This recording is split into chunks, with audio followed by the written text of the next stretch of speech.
Buenas noches, buenas tardes, buenos días a todas las personas que nos están mirando el día de hoy. Creo que es momento de hacer eh, espacios para temas del diálogo y bueno, ya que estamos empezando un nuevo canal en YouTube, invito aquí a mi amigo Beto Guerra, Johnny War. ¿Cómo estás, hermano? Muy buenas ¿Cómo noches. estás, Gabo, hermano? Muchas gracias por invitarme a tu nuevo programa. Para mí es un placer siempre participar de estos espacios de diálogo, tanto de tu iniciativa como en otros espacios también. Sí, creo que estoy evadiendo un poco el tema de hacer los programas ya.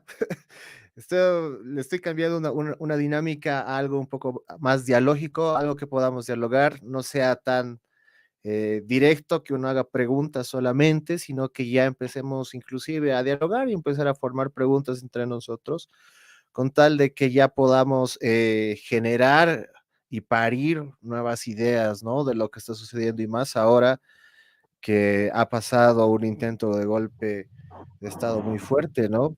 Casi después de 42 años estamos teniendo un golpe de este estilo, del estilo militar, de un estilo que nuestros padres hablaban, que nuestros abuelos contaban, ¿no? Y me parece importante desde tu percepción y tu punto de vista, qué es lo que tú estás viendo, cómo lo has percibido desde un lado humano también, porque te diré, Claro, para mí no ha sido nada fácil.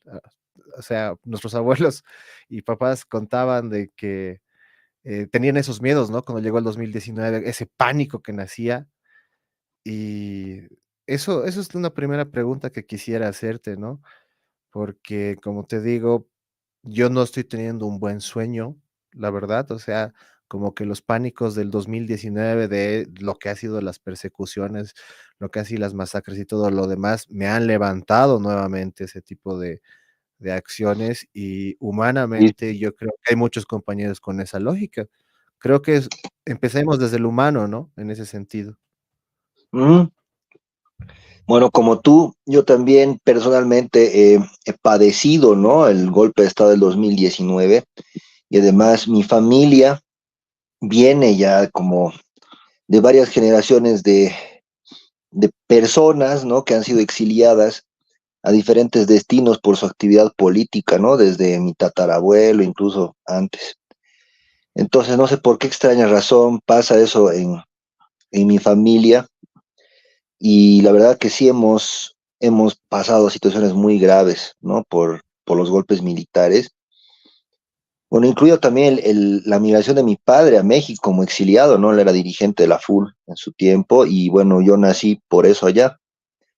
Así que bueno, sí es bastante complicado, aunque claramente ya no estamos en esa época, ya no existe el apoyo internacional a esa clase de aventuras militares, ¿no? Ni siquiera la dictadura que ahora se vive en Perú, ¿no? Que es como tal cual una dictadura, eh, que se llama, ha utilizado eh, la violencia de manera abierta, ¿no? De como medio para llegar al poder como tal, sino se ha valido de argumentos legales dentro de su ordenamiento jurídico en Perú para de esa manera ¿cómo se llama? Quitarle el cargo al presidente Pedro Castillo, ¿no? Eh, y bueno, esa es la metodología de los golpes de Estado ahora se dan de esa manera porque los tiempos han cambiado por completo. Una aventura con muertos, con violencia, no hubiera tenido ningún tipo de respaldo internacional, ni siquiera de países que visiblemente salen muy beneficiados, ¿no? De este golpe como tal, que bueno, sería algo muy provechoso para Estados Unidos, por ejemplo, ¿no? Para volver a acomodar sus fichas en la región, o países como Chile, por ejemplo, que nos sigue viendo como un rival, y ahora Argentina, desgraciadamente, como un rival en la cuestión del litio, ¿verdad? Entonces, el retrasar cualquier tema referente a la explotación de este recurso natural les es beneficioso a nuestros competidores, ¿no? Ahora, una idea que se ha planteado es justamente crear una especie de OPEP del litio, porque a pesar de que hay un montón de presunciones, ¿no? Por parte de la derecha y por parte de sectores que son afines más a al interés de Estados Unidos y del mundo anglófilo, que las baterías de litio ya van a salir de circulación, que no tienen un plazo ilimitado para usarlas porque ya hay nuevas tecnologías. De momento se calcula que el uso medio de la tecnología de almacenamiento de energía por litio, en el litio, se va a prolongar por lo menos en los próximos 50 años, por lo menos, ¿no?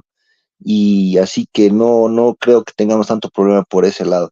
Ahora, el problema surge en los contratos que se tienen por parte de nuestro gobierno con empresas de países que Estados Unidos considera sus rivales, ¿no? Eternamente. Y ahora ya que no existe la visión ideológica, ya estamos en un mundo líquido, ¿no? En el que ya no existe ese tipo de ideologías eh, polares, digámoslo. Ahora existe simplemente los nacionalismos y la posición internacional en respecto a las áreas de influencia y se acabó, ¿no? Y Rusia ha sido clara con el hecho de defender su área de influencia en Ucrania, ¿no? Que era el último espacio, el último, como sería, colchón que había para su país en referencia de la expansión de la Organización del Tratado del Atlántico Norte por el resto de Europa hacia el este, ¿no? Entonces, tenemos que entender que Estados Unidos también va a tener ya tiene, digamos, ¿no? Esa visión, a pesar de que con un gobierno demócrata se utilizan más recursos justamente de inteligencia, se utiliza más, por ejemplo, el soborno, cosa que los republicanos son más de una acción violenta, ¿no? Ellos sí son partícipes de utilizar la fuerza bruta para conseguir sus fines. Entonces yo creo que aquí ha habido un interés por parte de empresas del exterior y obviamente por la parte de las diplomacias de países extranjeros, sobre todo que están vinculados al mundo anglófilo occidental, ¿no? Eurocéntrico, estaban interesados, ¿no? En cesar las actividades de esta empresa rusa Uranium One, que es la empresa que se ha adjudicado el contrato para la exportación y para la explotación de litio en el Salar de Uyuni, además de otras empresas chinas. Entonces, si lo vemos fríamente desde un tablero de geopolítica, que en todo el mundo es, cada país es como una casilla, entonces estamos viendo que en realidad aquí hay un interés y desde hace mucho tiempo por Estados Unidos de reconquistar su área de influencia, ¿no? Que ha sido, de alguna manera, Estados Unidos lo ve como que hay una injerencia por parte de China, ¿verdad? Y ahora también de Rusia. Entonces lo que ellos quieren es, de alguna manera, hacer que todo se dé para que se vuelva a un statu quo en el que Estados Unidos sea el país que domine toda esta región, ¿no? Toda América. Básicamente, para mí me ha parecido que ha habido esa desinteligencia por parte de este pequeño grupo de fanáticos ultranacionalistas que al mismo tiempo jugaban a favor de los intereses de Estados Unidos, ¿no? Porque, y de Chile también, lo vamos a ser sinceros, ¿no? Porque Chile también está muy interesado, y ahora desgraciadamente también Argentina, en parar nuestros proyectos de industrialización de litio. Eso da. Mira, interesante lo que dices. Yo me pongo ahorita en cámara. Interesantísimo lo que dices, porque si empezamos a ver el tema cronológico, y es algo que siempre lo digo, lo pongo en la mesa, tenemos que ver de que a principios del mes de junio, el presidente Arce se reúne con Putin para empezar. Luego ya entrando a mitad de lo que es el mes de junio como tal, ya entre el 15 por adelante, existe una denuncia por parte de la ministra de la presidencia, la señora Marianela Prada, sobre un intento desestabilizador. De ahí directamente pasamos al lunes 24, donde la Cancillería ya llama a la Embajada de Estados Unidos a que responda a temas de intromisión dentro de Bolivia. Se reúnen el martes 25 y el miércoles 26 sucede el hecho del golpe de Estado. Entonces, eso es un tema muy importante que tenemos que empezar a destacar. Este tipo de cosas y acciones obviamente han molestado completamente a todo lo que es Estados Unidos y sus departamentos consiguientes. Estoy hablando de la CIA, estoy hablando del Comando Sur, por un tema geoestratégico, por un tema geopolítico que tú justamente estabas mencionando, querido Beto. Y ahí también tenemos que empezar a tocar algo importante. Aquí voy a ya poner la pantalla dividida y decirte y preguntarte, esto obviamente, este tipo de intentonas para que empecemos a analizar, no son pues cosa de la noche a la mañana o una noche de farras, sino que ha tenido una estrategia para el desarrollo, ha tenido tanto un apoyo internacional como nacional. Y bueno, estamos empezando a ver actores que en el siguiente paso, digamos, de esta charla vamos a empezar a profundizar, ¿no? Pero Claro, por supuesto. aquí, dime, dime, dime. Nunca en política y menos en geopolítica las cosas se dan por accidente, hermano. Por ejemplo, el día 26 de junio, ¿no? Que ha sido la intentona golpista. Bueno, ustedes saben que se celebra también ese día, ¿verdad? Es el nacimiento de Salvador Allende. Eh, Sabemos perfectamente que la CIA se mueve con esa clase de códigos, ¿no? Y además para dar indirectas, bien directas a sus rivales. Y esto de alguna manera era una intentona para dar una lección también, ¿no? Comparando también a Luis Arce como si fuera algún tipo de Salvador Allende.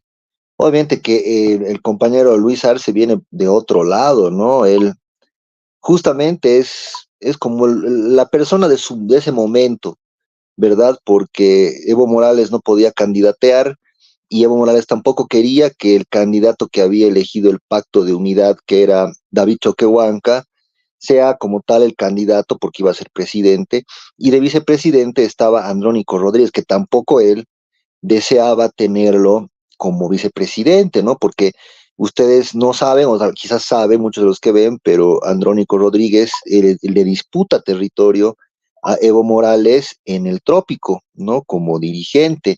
Así que si bien existe una especie como que de unidad, mancomunidad interna dentro de las cuestiones políticas internas del Chapare, en realidad en la interna, Andrónico tiene una lucha por el territorio con Evo, ¿no? Para determinar algunos tipos de balance político, ¿no? De poder político ahí, pero de todos modos Evo sigue siendo el poderoso, ¿no? Sigue siendo el que raya la cancha en el Chapare. Entonces él decidió que sea Lucho, ¿no? El candidato para la presidencia de manera arbitraria, sin ningún tipo de consenso con las bases, que hasta el día de hoy tenemos ese problema, ¿verdad? Ese es el problema básicamente que las viejas dirigencias se niegan a escuchar las voces de las bases, ¿no? Y las bases, las dirigencias están solo a los que eligen con dedo, digamos, ¿no? Evo te dice, tú eres dirigente por más que nadie te conozca y tengas cero trabajo territorial, pero por una designación directa del hermano Evo, pues te vuelves en dirigente hasta departamental. Entonces eso es lo que ha viciado de nulidad, por ejemplo, el congreso que ha pasado en la UCAeñe, ¿no? Muchos de los que somos registrados desde hace muchísimos años, nunca supimos que había una reunión, ¿no? Para elegir delegados de nuestro departamento aquí en La Paz y que vayan personas que más o menos nosotros conocemos, ¿no? Que tienen trayectoria en la militancia o que representan sectores sociales que justamente pues, de eso se trata el movimiento del socialismo, ¿no? O, por ejemplo, sectores de la educación, o sea, saber quiénes están mandando. Entonces, como no se sabía, todo se sabe que se maneja de manera muy cerrada, ¿no? En núcleos muy cerrados, que al final hacen que toda la mayor parte de la militancia de todos los departamentos, al departamento de Cochabamba, tenga pues estas limitaciones al acceso al ejercicio político, ¿no? Que es algo complicado. Entonces, ese es el problema que empezó a surgir con la praxis política estos últimos años, ¿no? Que, bueno, Evo es todavía, ¿no? Uno de los líderes más importantes de la política en la historia de Bolivia, pero que no es capaz de entender los procesos políticos de su propio instrumento, ¿no? Que le exigen que él se haga un costado, que más bien le reclama en la historia el no haber preparado justamente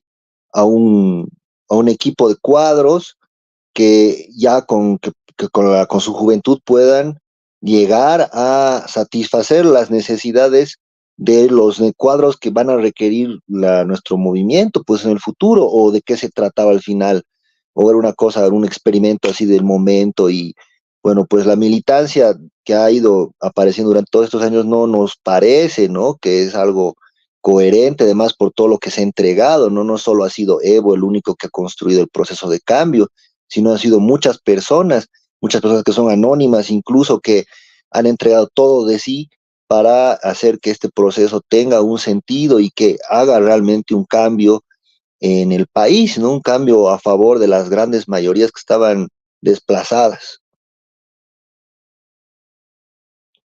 Sí, hermano. Perdón. Aquí entro acá. Hermano, mira, hay algo también que en el proceso de profundizar un poco más y lo que hablaba de la complicidad internacional, ya estamos viendo que Estados Unidos tiene un papel importante. Se ha mencionado desde militares, un militar ha hablado sobre este tema, sobre la implicación norteamericana. Segarra habla de eso. Ayer sale un jubilado, parte de las reservas militares, y que Ujú, igual habla sobre esta situación de que Zúñiga decía que tenía apoyo justamente de Estados Unidos, pero aquí tengo algo que me llama mucho la atención. Hablaba con José en otro programa de los renovadores, y es otra vez este tema de que Evo sabe muchas cosas que ya tienen algo que llega a responder. Tiene que responder Evo Morales. ¿Qué cómo sabía sobre el plan de los pachachos? ¿Cómo Evo conocía el tema Boquerón?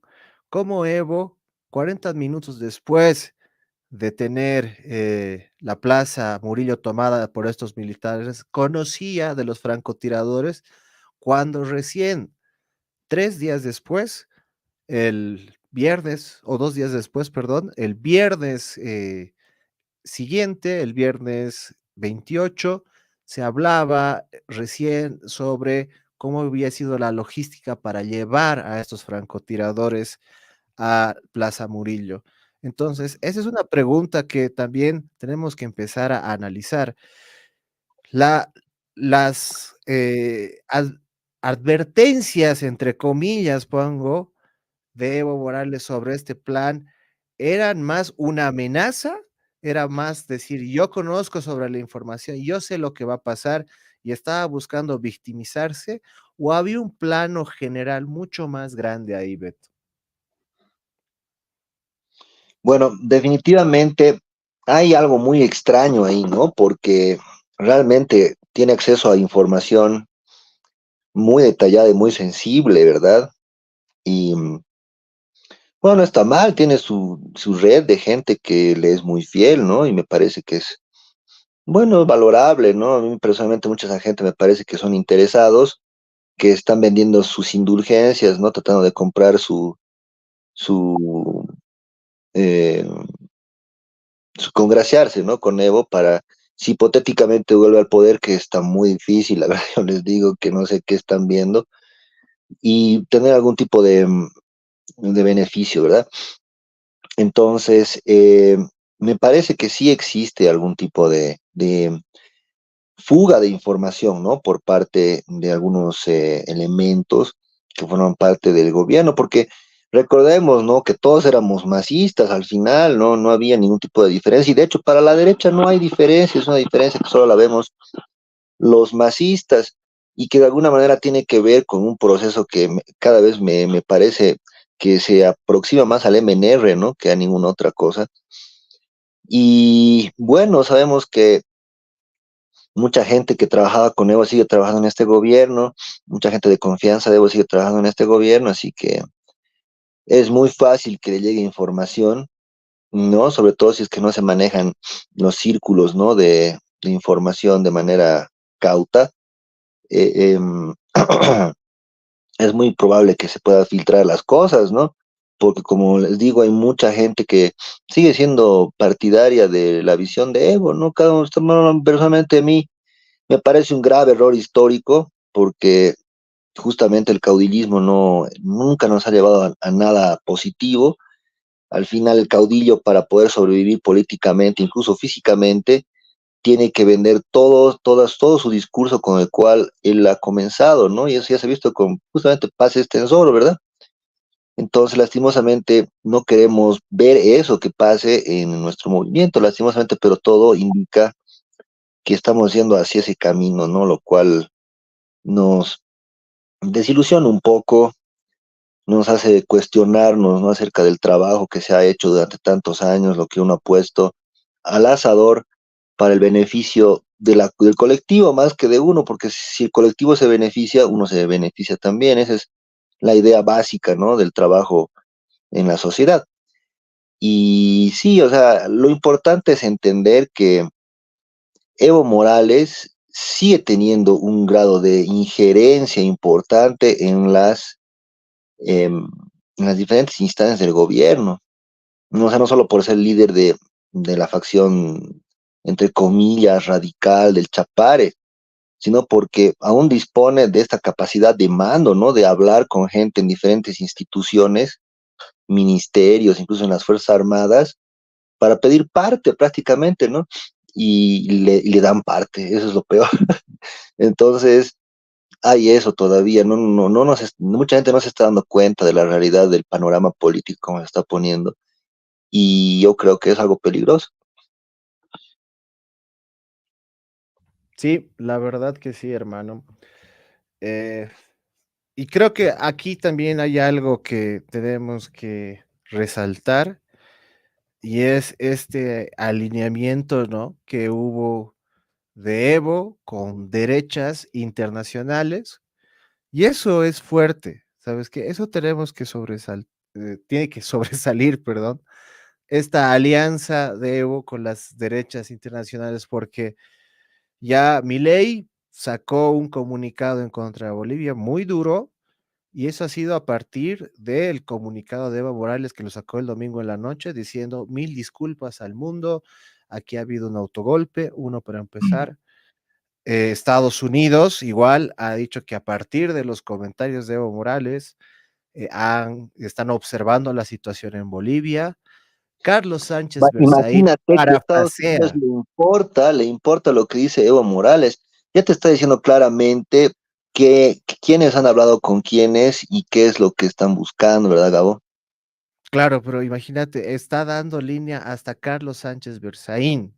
O sea, las derechas más rancias, las derechas más viejas, eso es lo que está pasando hoy por hoy y créeme que veo que hay un distanciamiento propio de las izquierdas internacionales hacia Evo, al punto de que veo inclusive a personas como Álvaro García Linera, o el día de hoy ha sido una crítica muy dura la nota en BBC, en la cual ya menciona de que esta lucha por deshacerse de Luis Arce Catacora se ha vuelto ya a niveles muy altos, ¿no? Y ahí pongo otra carta de lo que estábamos hablando, y es que el propio Álvaro García, el levista número uno, porque así es, hasta él lo admite, no es un insulto, no es nada, dice prácticamente en el texto de que Evo Morales utiliza fuerzas militares, ¿no? Y dice, estamos hablando con monstruos.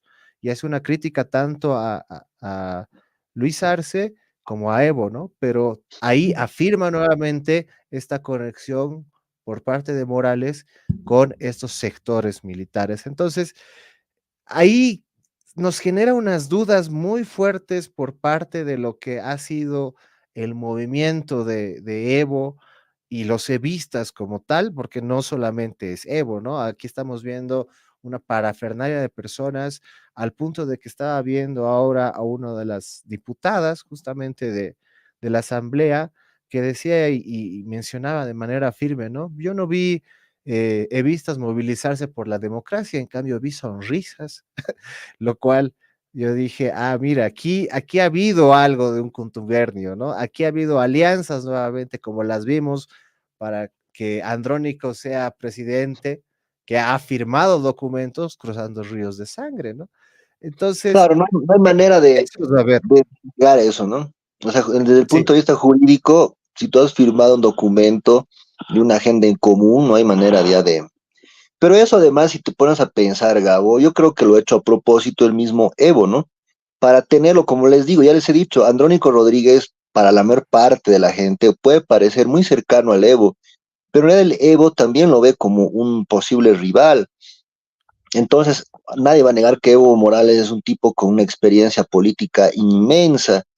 Y bueno, ha hecho lo que ha hecho para de alguna manera tenerlo ahí en su mano, Andrónico, ¿verdad? Y una de esas ha sido mandarlo a firmar ese documento que lo va a utilizar cuando sea necesario. En el caso hipotético que Andrónico vaya a reclamar su espacio político de influencia, que es el Chapar, el Trópico, ¿verdad? sí, sí, completamente. Pero como te digo, entrando un poco más en tema, estas vinculaciones, estas cosas, estas alianzas internacionales, es esta participación, porque inclusive la propia derecha nacional se cuelga del levismo al momento de generar críticas y generar una tesis muy loca esta del autogolpe, porque para empezar, yo afirmo y reafirmo que estas personas desconocen absolutamente lo que significa un autogolpe y cuáles son los objetivos de un autogolpe, pero ahí está, o sea, ahí vemos a la derecha completamente ubicada en un mapa y en una relación macro con el tema internacional. Ujú, Y lo jodido a todo esto es que lo tenemos a Evo como el generador de las líneas, el señor que maneja esta telaraña de líneas en las cuales tenemos opositores de derecha clara, como sería Comunidad Ciudadana, creemos, como teníamos esta tradición de estas izquierdas en esta alianza, ¿no? Con la derecha, que es el levismo como tal, y tenemos esta percepción macro grande, que sería todo lo que es la derecha internacional, que se cuelgan de Evo. O sea, no ujú. hay por dónde ver lo que está sucediendo el día de hoy. Es muy triste, ¿no? Que haya llegado a ese punto de que todas las derechas, ¿no? Desde las liberales hasta las libertarias, hasta las fascistoides, ¿no? Que es lo más triste, se han colgado de lo que ha dicho Evo, ¿no? Y eso debería reflexionar tanto el hermano Evo como su equipo político, su equipo de comunicación. Es grave eso, históricamente eso va a pasar factura, ¿no? Sí, Nadie le va a perdonar eso porque el problema de todo aquí surge que esto es una lucha de poder por el poder, ¿no? Creo que todos se han dado cuenta ya de eso.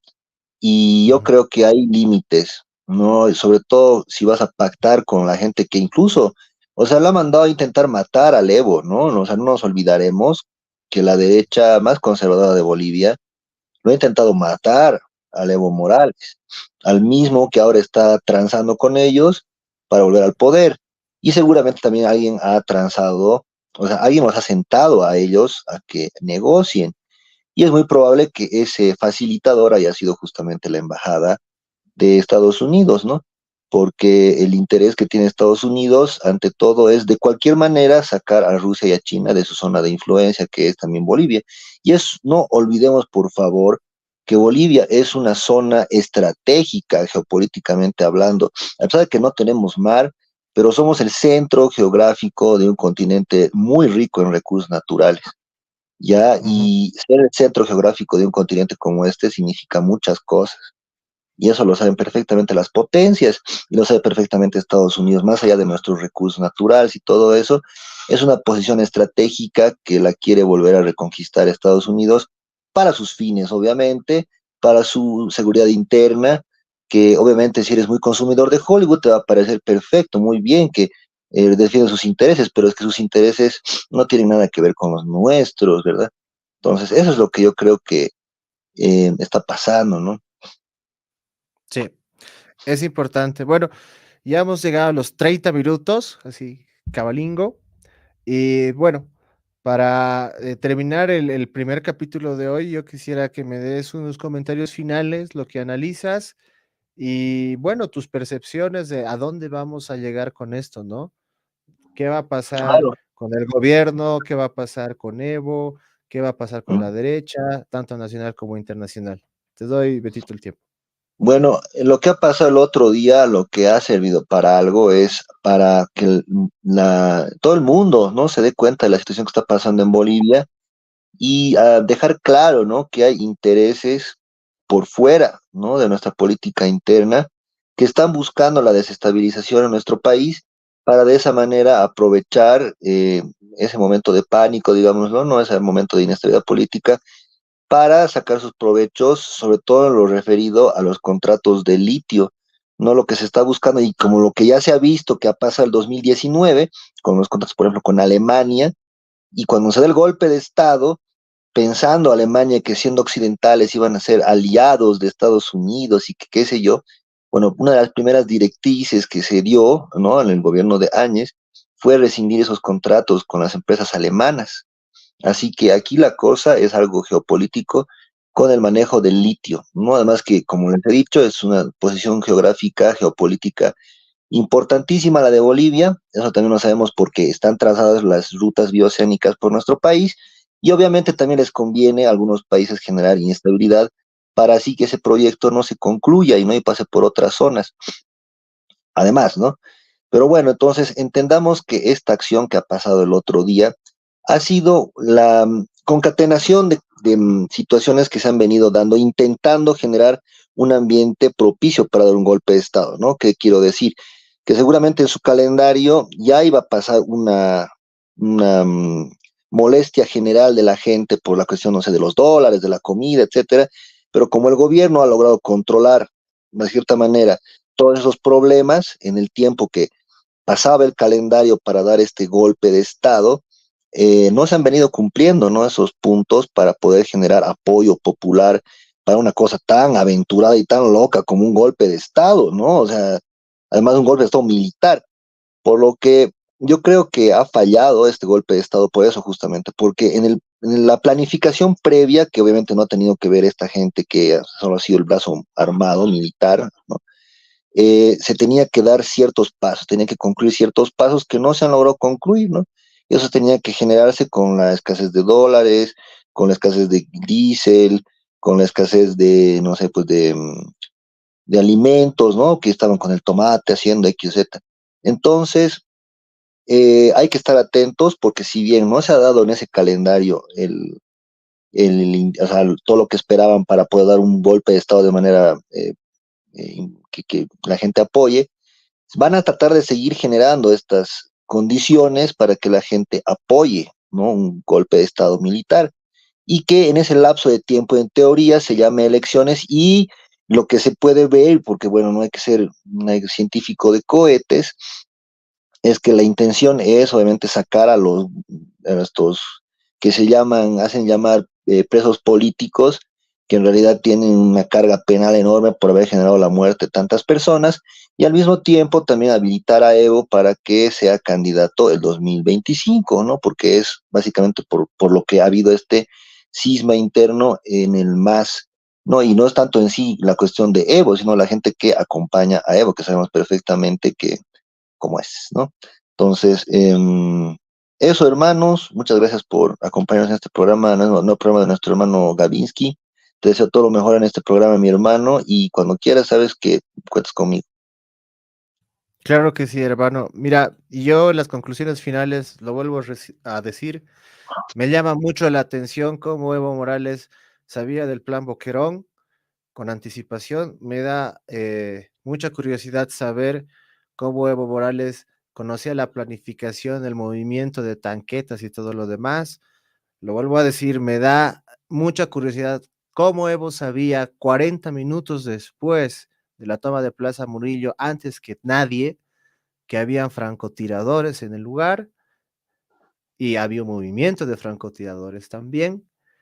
Entonces, me hace entender o nos hace preguntar si Evo era o no era cómplice. Esa va a ser una de las primeras preguntas que vamos a hacer durante este espacio el día de hoy, y eso lo dejo a todas las personas que estén mirando esto. Y con eso también decirles de que hay que llamarlo a Evo a una investigación. Evo tiene que ser parte de investigaciones referidas a este caso, o simplemente es información que de la nada o milagrosamente ha llegado, ¿no? Es algo que nos queda eso en duda y se tiene que responder ante la población sobre todo. Bueno, querido Beto, muchísimas gracias. Muchas gracias por estar en Rápido. este espacio y bueno, gracias a todos. Buenos días, buenas tardes, buenas noches para todas las personas que están mirando y nos vemos.